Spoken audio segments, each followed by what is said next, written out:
knowing that you had to gain spots in that last lap, what were your emotions like? And then when you see the 48 spun there, are you like, oh my gosh, this could be my chance? So they told me, so we got caught up in that wreck getting into turn 1. We were good right there. They told me I was good on points. And then Keselowski and Larson and all piled it in there, and the cars just came across the racetrack and blocked the track. I got stopped to keep from running into them, and the 43 car plowed into the back of me and drove me straight into the wreck.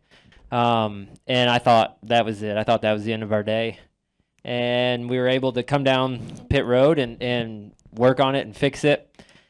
And our whole day was like that, man. The 24 blew a right front tire in the middle of oval 4, and I was behind him. And I was trying to go to the outside of him, and he kept coming up, and I smashed the wall and had to come and pit because we were going to blow a tire. We just battled adversity all day, and then that last restart, they told me I was minus 6 points and that I needed to go. And I rifled it down into turn 1 and wheel hopped and cleared a few of them out and got by, I think, 3. And then we came back to the start-finish line. They told me I needed 3 more spots. And those last couple laps, I was able to get those 3 spots, and I had 1 more in my sights, and somebody spun off of the infield turn 4. And it was just a cloud of smoke. I couldn't see where I was going, so I checked up because the last thing I needed to do was wreck. And almost got passed by the 19, and there was the car that I was getting ready to pass went through there wide open. I guess didn't have anything to lose, and I couldn't make up that ground. I couldn't get back to them, and so when we come back around, they told me I was tied. And it happened to be just good enough because of our finishes the last couple weeks at Vegas and Richmond. That was the tie break. And so I told Johnny Klossmeyer going in this weekend, all I really cared about was leaving here +1. And turns out +0 is good enough. All right, we'll continue for questions. Jacob, we'll get a mic to Jacob, please. Yeah. Jacob Seelman, Speed Sport Magazine. Actually, since he just walked in, I can apply this for both Jamie and for Kyle. Both of you have run the Rolex 24 before. Both of you have won the Rolex 24 before. So what, if anything, could you take from that road course oval to this one today?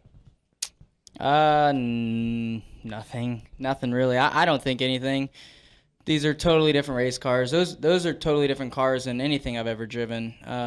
So they have a lot better brakes, a lot better grip, traction control, everything. So even if we were to take a cup car onto the Daytona Roval, I mean it wouldn't even compare. I don't think so. I don't know. It's just it's just a different deal. Yeah, I mean, the only thing to me that this track reminded me of Daytona is, especially with the splitters, is that in the Rolex car you could go really quick through the back bus stop if you used more curb, but every time you did, it would just destroy the splitter. And that was kind of the same way here today. You could get fairly aggressive, but as far everything else is just so much different. You know who you're racing with. In the Rolex race, half the guys you're around, you don't even know who's in the car. And it could be somebody different every time you catch the same car. So it's pretty, I mean, it's so much different. Do we have any questions in the press box?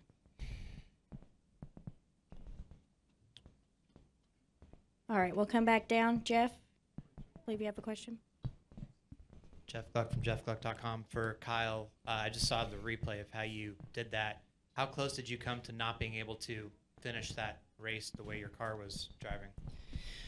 So yeah, I mean, I knew I needed the 88 to not pass people, and it looked like he was creeping his way up the pylon there the last couple laps. So I knew I was in bad shape. So I guess you can say giving up, but I couldn't even drive my car. It was so bad, destroyed. But then they said they're all crashing there coming to the checkered, and I mean I was over here getting on the oval. And they said they were starting to crash, so I ran hard. We had, I guess, so much camber and tow in our car that they said if I ran fast, I'd blow right front. So, but I was like, you got to go. So I ran hard through whatever 1 and 2 over there and through the bus stop, and then blew right front, center 3 and 4, and plowed the wall. So like, crap, I don't know if I'm gonna be able to get down to make the chicane, but luckily it came down off the banking and I could turn right. Okay. So I got through the 16th corner, and then 17 I hit the wall again on the front stretch, and the 96 was stalled the whole time. They kept I think they told me the 96 was stalled like when I was at the back stretch over there, and he wasn't able to get his car. So you passing the 96 was the one point. Yeah, and he was because at first they told me I was 1 to the good because you were last car on the lead lap, but wow. He was like 100 feet from the start finish line. And I could see him like start to get creeping, like as I was getting to 16. I was like, gosh, don't go. And we were able to make it. So hey, I was pretty lucky. Oh, look. All right, I believe David had a question. David Scott, the Charlotte Missouri. Aric, this turned out, to be a wild card track in a cutoff race. Did you feel like you had less control as it turned out, as you normally would with a, Nova Oval? Yeah, I felt like I had less control all weekend from the first lap of practice when I wrecked. I just felt completely out of control. Just really anxious and nervous about what the track and what adversity was going to be thrown at us. I knew that a 23-point gap was going to help, but I didn't think we were going to need all of it. My goodness. I was really anxious all week leading into it, and I'll be honest, I prayed a lot, just for, just hoping that everything would work out. I was so hopeful to get out of here just +1. I mean, that's really all I cared about, and I kept telling myself to quit making mistakes like I did in practice. I wrecked my race car twice, and both times my guys had to work to fix it, and it was just one of those weekends. It was just wild and crazy and out of control, and I felt so helpless so many times throughout the weekend. And I just kept telling myself, survive, force those guys to beat you. Like, don't beat yourself. Don't finish 38th because you're wrecked. Survive and see what happens, and if they beat me, but don't beat myself. And then it seemed like every opportunity for something to go wrong, it did. Like, I was getting ready to pass the 24 because he was coming to pit, and he blew a right front, and I pounded the wall. So we had to come down pit road, fix the damage, and clear the tires out.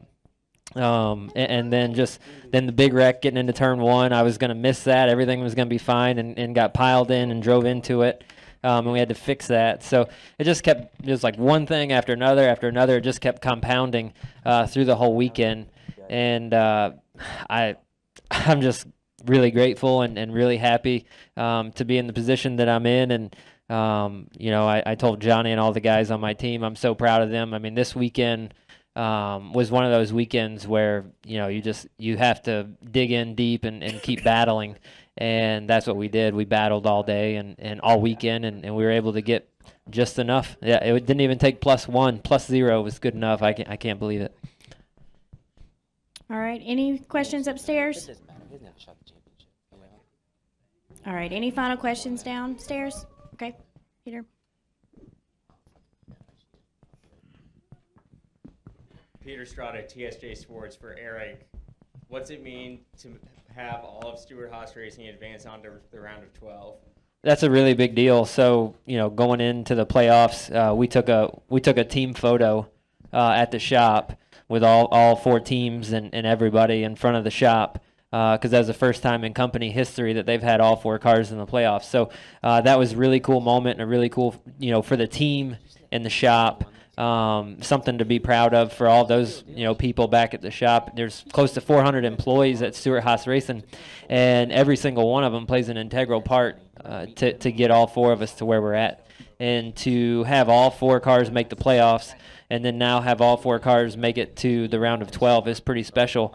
Obviously, the goal is to have all 4 cars go to Homestead and battle for a championship. Whether that happens or not, we'll see. It would take a lot of things to happen right, but just really proud of everybody at the shop and everybody at Stewart-Haas Racing, because that is a really big deal to have 4 out of the top 12 cars going to race for a championship. All right. Any final questions? All right. Thank you guys for coming in. We appreciate it. Best of luck next weekend.